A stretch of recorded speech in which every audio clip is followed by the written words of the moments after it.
आप सभी को नमस्कार। द साइकोलॉजी एकेडमी में आपका स्वागत है। आज हम शिक्षा मनोविज्ञान यानी कि एजुकेशन साइकोलॉजी से संबंधित इम्पोर्टेंट क्वेश्चन सीरीज की थर्ड क्लास करेंगे। ये सभी क्वेश्चंस हमारी आगामी परीक्षाओं जैसे कि एसटेट, सीटेट, केवीएस, एनवीएस आदि सभी परीक्षाओं की दृष्टि से बहुत ही महत्वपूर्ण है। तो आइए क्लास शुरू करते हैं। हमारा पहला प्रश्न है, बाल केंद्रित शिक्षा किसकी देन है? शिक्षा के राष्ट्रीयकरण की, सर्व शिक्षा अभियान की, शिक्षा मनोविज्ञान की या उपरोक्त सभी की? तो सबसे पहले हम बात कर लेते हैं बाल केंद्रित शिक्षा के बारे में। तो बालक के मनोविज्ञान को समझते हुए शिक्षण की व्यवस्था करना तथा उसकी अधिगम संबंधी कठिनाइयों को दूर करना बाल केंद्रित शिक्षण कहलाता है। अर्थात बालक की रुचियों, प्रवृत्तियों तथा क्षमताओं को ध्यान में रखकर शिक्षा प्रदान करना ही बाल केंद्रित शिक्षा कहलाता है। और बाल केंद्रित शिक्षण में व्यक्तिगत शिक्षण को महत्व दिया जाता है और इसमें बालक का व्यक्तिगत निरीक्षण कर उसकी दैनिक कठिनाइयों को दूर करने का प्रयास किया जाता है। और बाल केंद्रित शिक्षण में बालक की शारीरिक और मानसिक योग्यताओं के विकास के आधार पर शिक्षण की जाती है, उन्हें शिक्षा दी जाती है तथा बालक के व्यवहार और व्यक्तित्व में असामान्यता के लक्षण होने पर बौद्धिक दुर्बलता, समस्यात्मक बालक, रोगी बालक या अपराधी बालक इत्यादि का निदान किया जाता है।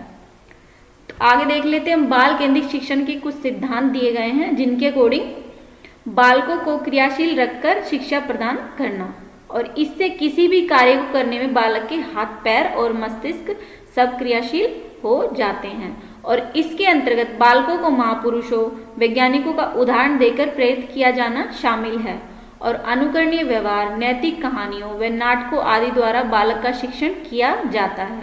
अनुकरणीय व्यवहार मीन्स की नकल करना किसी की, और बालक के जीवन से जुड़े विज्ञान का शिक्षण करना और बालक की शिक्षा उद्देश्यपरक हो, अर्थात बालक को दी जाने वाली शिक्षा बालक के उद्देश्य को पूर्ण करने वाली हो और बालक की योग्यता और रुचि के अनुसार विषय वस्तु का चयन करना और रचनात्मक कार्य जैसे हस्तकला आदि के द्वारा शिक्षण या पाठ्यक्रम को छोटे छोटे हिस्सों में बांटकर शिक्षण।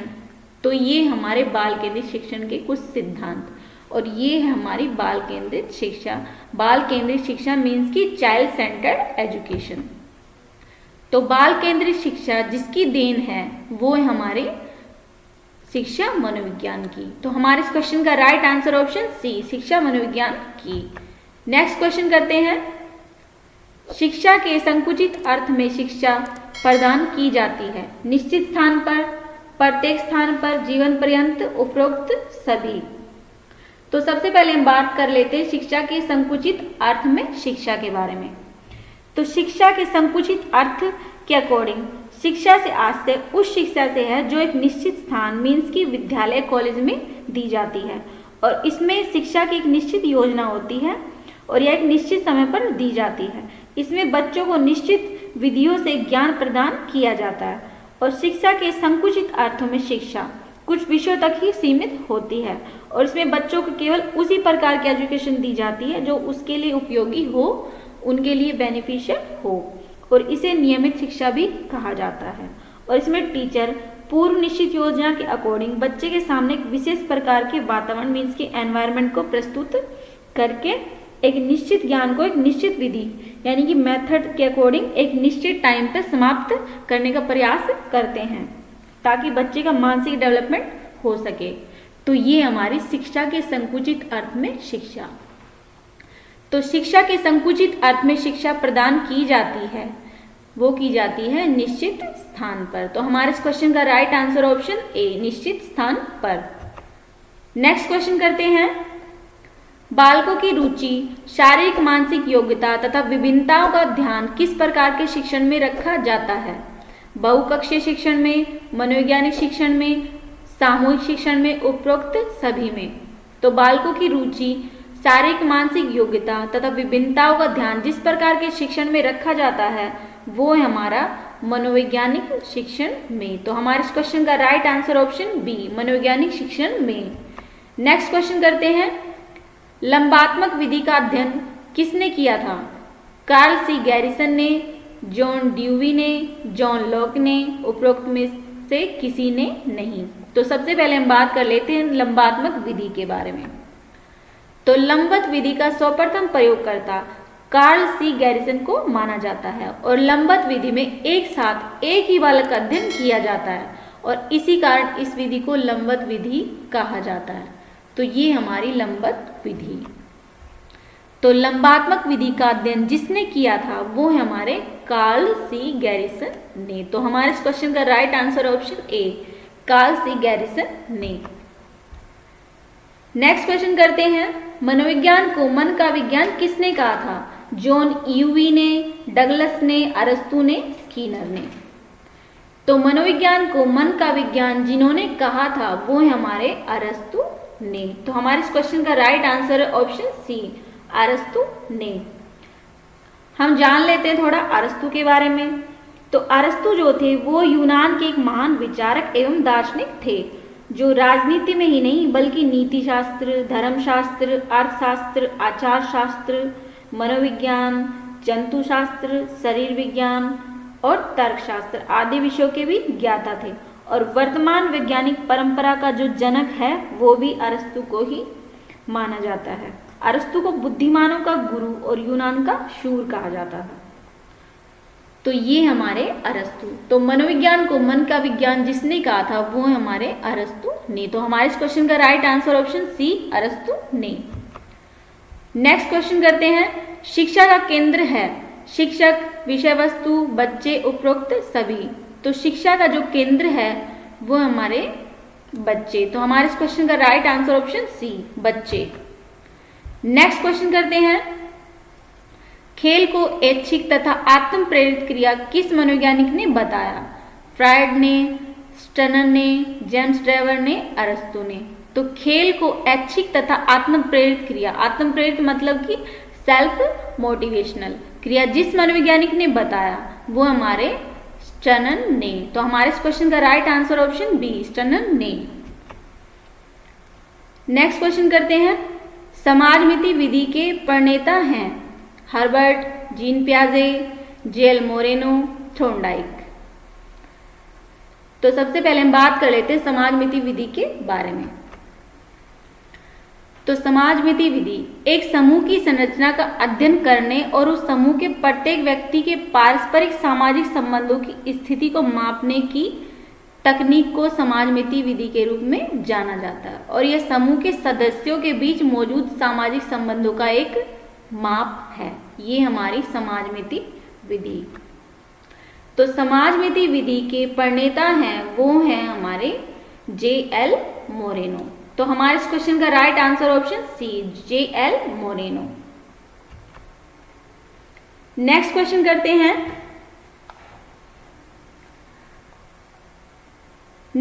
करते हैं, बालकों में खेलों से विकसित होने वाली शक्तियां हैं शारीरिक, मानसिक, सामाजिक, उपरोक्त सभी। तो बालकों में खेलों से विकसित होने वाली शक्तियां हैं वो हमारी उपरोक्त सभी, मीन्स की शारीरिक, मानसिक और सामाजिक। तो हमारे इस क्वेश्चन का राइट आंसर ऑप्शन डी, उपरोक्त सभी। नेक्स्ट क्वेश्चन करते हैं, मारिया मोंटेसरी पद्धति में शिक्षा किस माध्यम से दी जाती है?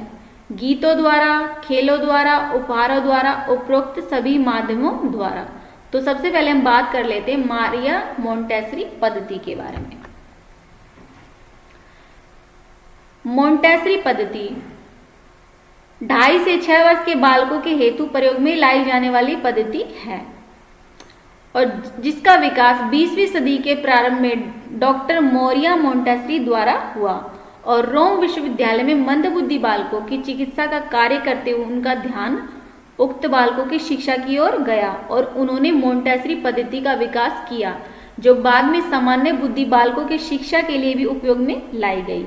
और इस पद्धति पर चलाया जाने वाला पहला स्कूल अर्थ बर्बर श्रमिक बालकों के लिए सैन लोरेंजो में 6 जनवरी 1907 को खुला और 1913 में प्रथम अंतर्राष्ट्रीय मोंटेसरी प्रशिक्षण पाठ्यक्रम का आयोजन हुआ जिसमें अमेरिका, अफ्रीका, भारत तथा कई यूरोपीय देशों के लोग सम्मिलित हुए। और डॉक्टर मोंटेसरी स्वयं अपने दत्तक पुत्र मीन्स की गोद लिया। तो दत्तक पुत्र मोरियो मोंटेसरी के साथ जीवन भर इसके प्रसार में लगी रही। तो ये हमारी मोंटेसरी पद्धति। तो मारिया मोंटेसरी पद्धति में शिक्षा जिस माध्यम से दी जाती है वो है हमारी उपरोक्त सभी माध्यमों द्वारा, मीन्स की गीतों द्वारा, खेलों द्वारा और उपहारों द्वारा। तो हमारे इस क्वेश्चन का राइट आंसर ऑप्शन डी, उपरोक्त सभी माध्यमों द्वारा। नेक्स्ट क्वेश्चन करते हैं, विलियम वुड तथा टिचनर किस विचारधारा के प्रवर्तक थे? गेस्टाल्ट विचारधारा के, व्यवहारवादी विचारधारा के, संरचनावादी विचारधारा के, उपरोक्त सभी के। तो विलियम वुड तथा टिचनर जिस विचारधारा के प्रवर्तक थे वो है हमारी संरचनावादी विचारधारा के। तो हम बात कर लेते हैं थोड़ा सा संरचनावादी विचारधारा के बारे में, जिसके प्रवर्तक थे विलियम वुड तथा टिचनर। तो संरचनावाद मतलब स्ट्रक्चरलिज्म, और इसके प्रतिपादक जो ईबी टिचनर थे और ये विलियम वुड के शिष्य थे। जो ये टिचनर थे वो विलियम वुड के शिष्य थे। और संरचनावाद में कहा गया है कि मनोविज्ञान चेतन अनुभूतियों के अध्ययन का विज्ञान है, और इसमें मनोविज्ञान के अध्ययन की विधि को अंतर्निरीक्षण विधि कहा गया है। अंतर्निरीक्षण का मतलब है कि व्यक्ति अपनी मनोदिशा का स्वयं अध्ययन करे, और इस विधि को बताने वाले थे टिचनर के गुरु विलियम वुंड। और विलियम वुंड ने ही विज्ञान का प्रयोगात्मक अध्ययन दिया था। और विलियम वुड ने जो भी प्रयोग किए संरचनावाद में, उनको ही टिचनर ने मॉडिफाई करके प्रस्तुत किया था। और विलियम वुड ने चेतन अनुभूति जो है उसके दो तत्व बताए हैं। पहला है संवेदन यानी कि सेंसेशन, और दूसरा है भाव यानी कि फीलिंग्स। और संवेदन को इन्होंने वस्तुनिष्ठ तत्व यानी कि ऑब्जेक्टिव एलिमेंट्स कहा है, और भाव को सब्जेक्टिव एलिमेंट्स। और टिचनर ने ही इनके द्वारा जो विलियम वुड ने जो ये विचारधारा प्रस्तुत की थी संवेदन और भाव की, चेतन अनुभूति के अकॉर्डिंग जो दो तत्व बताए थे, उसी को मॉडिफाई करके उन्होंने चेतन अनुभूति के दिए थे तीन तत्व। पहला था संवेदन यानी कि सेंसेशन, दूसरा था प्रतिमा यानी कि इमेज, और तीसरा था अनुराग यानी कि अफेक्शन। तो ये है हमारे विलियम वुड तथा टिचनर जो थे संरचनावादी विचारधारा के प्रवर्तक। तो हमारे इस क्वेश्चन का राइट आंसर ऑप्शन सी, संरचनावादी विचारधारा के। नेक्स्ट क्वेश्चन करते हैं, समस्यात्मक बालकों की प्रवृत्ति होती है। समाज विरोधी प्रवृत्ति, झगड़ालू प्रवृत्ति, अपराधी प्रवृत्ति, उपरोक्त सभी।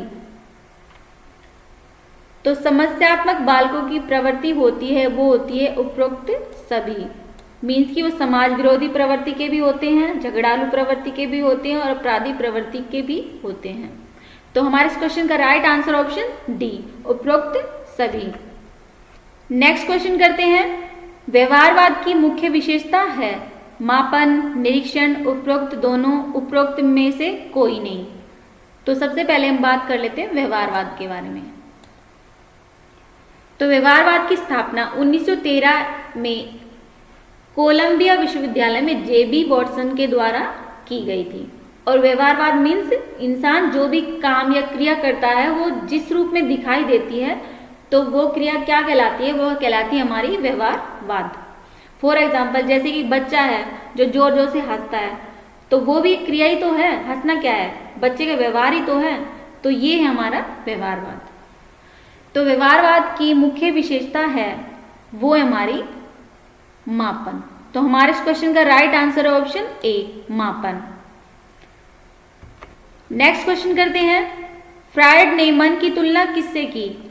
समुद्र में तैरते हुए जहाज से, समुद्र में तैरते हुए मगरमच्छ से, समुद्र में तैरते हुए हिमखंड से, उपरोक्त सभी से। तो सबसे पहले हम बात कर लेते हैं फ्रायड के बारे में। सिगमंड फ्रायड इनका पूरा नाम है और ये फ्रायड जो थे वो ऑस्ट्रिया के एक मनोवैज्ञानिक थे। फ्रायड ने व्यक्तित्व के जिस सिद्धांत का प्रतिपादन किया उसे व्यक्तित्व का मनोविश्लेषणात्मक सिद्धांत कहा जाता है।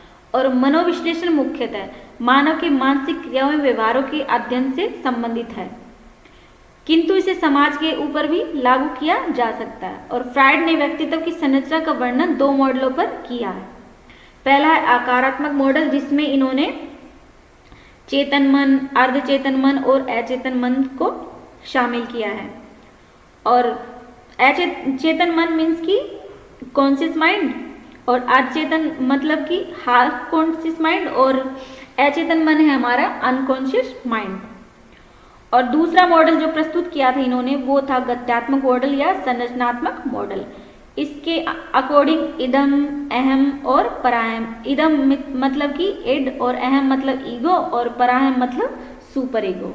तो फ्रायड ने मन की तुलना जिससे की है वो हमारा समुद्र में तैरते हुए हिमखंड से। तो हमारे इस क्वेश्चन का राइट आंसर है ऑप्शन सी, समुद्र में तैरते हुए हिमखंड से। नेक्स्ट क्वेश्चन करते हैं, शिक्षकों की तैयारी की आधारशिला होनी चाहिए। शिक्षा मनोविज्ञान, पाठ्य पुस्तकें, पाठ्यक्रम, पाठ्यचर्या। तो शिक्षकों की तैयारी की जो आधारशिला होनी चाहिए वो होती है हमारी शिक्षा मनोविज्ञान। तो हमारे इस क्वेश्चन का राइट आंसर ऑप्शन ए, शिक्षा मनोविज्ञान। नेक्स्ट क्वेश्चन करते हैं, समाजमिति विधि में अध्ययन किया जाता है एक समूह की बनावट का अध्ययन, समाज के अमीर वर्गों का अध्ययन, सामाजिक नियमों का अध्ययन, उपरोक्त में से कोई नहीं। तो सबसे पहले हम बात कर लेते हैं समाजमिति विधि के बारे में। समाजमिति विधि मतलब कि सोशियोमेट्री। ज्यादातर इसका प्रयोग समाजशास्त्र में होता है क्योंकि एक सामाजिक अध्ययन से संबंधित विधि है, लेकिन सामाजिक मनोविज्ञान में भी इसका प्रयोग होता है। और समाजमिति का प्रतिपादन जेकेब लेवी मोरेनो ने किया था। एक समूह की संरचना का अध्ययन करने और उस समूह के प्रत्येक व्यक्ति के पारस्परिक संबंधों की स्थिति को मापने की तकनीक को कहा जाता है हमारी समाजमिति विधि। और यह समूह के सदस्यों के बीच मौजूद सामाजिक संबंधों का एक मापन है। देखिए सिंपल सी बात है कि जैसे कि मनुष्य जो है वो एक सामाजिक प्राणी है, और समाज में जो व्यक्ति है, इंसान है, वो हर किसी व्यक्ति को तो पसंद नहीं करता, और तो कहीं ना कहीं उसकी सामाजिकता और सामने वाले व्यक्ति की जो सामाजिकता है उसमें कुछ ना कुछ डिफरेंसेस तो होते ही हैं। और हमें से हर एक इंसान किसी ना किसी अदर पर्सन को नेगेटिव और पॉजिटिव वे से जुड़ा होता है, मीन्स कि उसको नेगेटिव वे में भी और पॉजिटिव वे में हम उसको देखते हैं सामने वाले इंसान को। तो इस परस्पर जुड़ाव या लिंक को मापने की जो विधि होती है वो कहलाती है हमारी समाजमिति विधि। समाजमिति विधि यानी कि सोशियोमेट्री। तो समाजमिति विधि में अध्ययन किया जाता है वो किया जाता है हमारा एक समूह की बनावट का अध्ययन। तो हमारे इस क्वेश्चन का राइट आंसर है ऑप्शन ए, एक समूह की बनावट का अध्ययन। नेक्स्ट क्वेश्चन करते हैं, किसका सबसे व्यापक क्षेत्र है? शिक्षा मनोविज्ञान का, शिक्षा पाठ्यचर्या का, उपरोक्त सभी का। तो जिसका सबसे व्यापक क्षेत्र है वो है हमारा मनोविज्ञान का। तो हमारे इस क्वेश्चन का राइट आंसर ऑप्शन बी, मनोविज्ञान का। नेक्स्ट क्वेश्चन करते हैं, चेतन, अर्धचेतन तथा अचेतन किसके अंग हैं? चेतना के, मस्तिष्क के, शरीर के, बुद्धि के। तो सबसे पहले हम बात कर लेते हैं चेतन तथा अर्धचेतन और अचेतन के बारे में।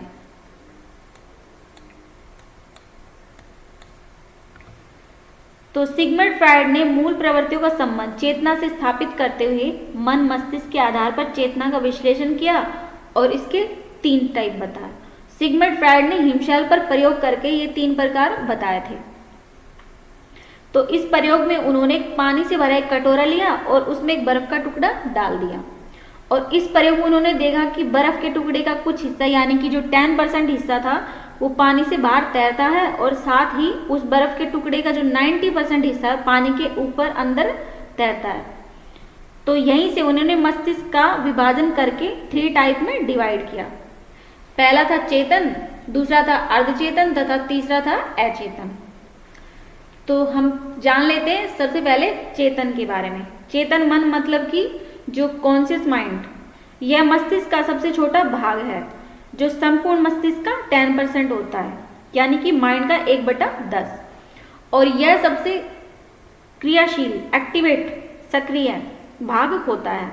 अतः इसमें ऊर्जा जो हमारी एनर्जी होती है उसका सबसे ज्यादा यूज होता है, और फ्रायड ने इसकी तुलना बर्फ के टुकड़े के उस भाग से की है जो कि पानी के बाहर होकर तैरता है। और बात कर लेते हैं अब अर्धचेतन के बारे में। तो जो ये अर्धचेतन है, अर्धचेतन मतलब कि सबकॉन्शियस माइंड, यह चेतन व अचेतन मन के बीच का भाग है जो कि दोनों के मध्य मार्ग का कार्य करता है।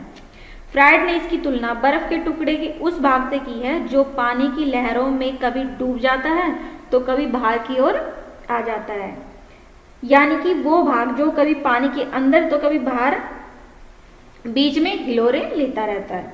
ये होता हमारा अर्धचेतन मतलब कि सबकॉन्शियस माइंड। थर्ड है हमारा अचेतन। तो जो अचेतन मन मतलब कि हमारा अनकॉन्शियस माइंड होता है, ये मस्तिष्क का सबसे बड़ा भाग होता है जो संपूर्ण मस्तिष्क यानी कि हमारे पूरे माइंड का 90% मतलब कि 9/10 भाग होता है। और यह निष्क्रिय है मतलब कि एक्टिवेट नहीं रहता। और इसके अकॉर्डिंग ये एक्टिवेट नहीं रहता तो इसमें एनर्जी का जो व्यय होता है, हमारा एनर्जी का जो खर्च होता है, हमारी एनर्जी जो जाती है वो सबसे कम जाती है। और फ्रायड ने इसकी तुलना बर्फ के टुकड़े के उस भाग से की है जो पूरी तरह से पानी में डूब जाता है, जो हिमशैल पर उन्होंने प्रयोग किया था उसके अकॉर्डिंग। तो ये हमारे चेतन, अर्धचेतन तथा अचेतन। तो चेतन, अर्धचेतन तथा अचेतन जिसके अंग है वो हमारे चेतना के। तो हमारे इस क्वेश्चन का राइट आंसर है ऑप्शन ए, चेतना के। नेक्स्ट क्वेश्चन करते हैं। अंतर्दर्शन विधि दूसरी विधियों से अपेक्षाकृत है। पुरानी विधि, नवीन विधि, मध्यम विधि, नवीनतम विधि। तो सबसे पहले हम बात कर लेते हैं अंतर्दर्शन विधि के बारे में। अंतर्दर्शन विधि जिसके प्रवर्तक हैं विलियम वुंट तथा टिचनर। और अंतर्दर्शन का अर्थ है अंदर की ओर देखना।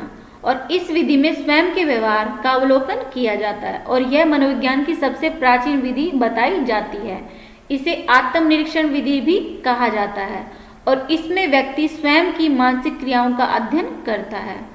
तो ये हमारी अंतर्दर्शन विधि जिसके प्रवर्तक थे विलियम वुंट तथा टिचनर। तो अंतर्दर्शन विधि दूसरी विधियों से अपेक्षाकृत है, वो है हमारी पुरानी विधि। तो हमारे इस क्वेश्चन का राइट आंसर है ऑप्शन ए, पुरानी विधि। नेक्स्ट क्वेश्चन करते हैं। विलियम वुंट ने मनोविज्ञान को बताया है। मन का विज्ञान, आत्मा का विज्ञान, चेतना का विज्ञान, व्यवहार का विज्ञान। तो विलियम वुंट ने मनोविज्ञान को बताया है, वो बताया हमारा चेतना का विज्ञान। तो हमारे इस क्वेश्चन का राइट आंसर ऑप्शन सी, चेतना का विज्ञान। नेक्स्ट क्वेश्चन करते हैं। मिल्सबरी ने मनोविज्ञान को बताया है चेतना का विज्ञान, मन का विज्ञान, आत्मा का विज्ञान, मानव व्यवहार का विज्ञान। तो मिल्सबरी ने मनोविज्ञान को बताया है वो हमारा मानव व्यवहार का विज्ञान। तो हमारे इस क्वेश्चन का राइट आंसर है ऑप्शन डी, मानव व्यवहार का विज्ञान। नेक्स्ट क्वेश्चन करते हैं। विलियम वुड किस प्रकार के मनोविज्ञान के जनक माने जाते हैं? प्रयोगात्मक मनोविज्ञान के, विकासात्मक मनोविज्ञान के, तुलनात्मक मनोविज्ञान के, उपरोक्त सभी के।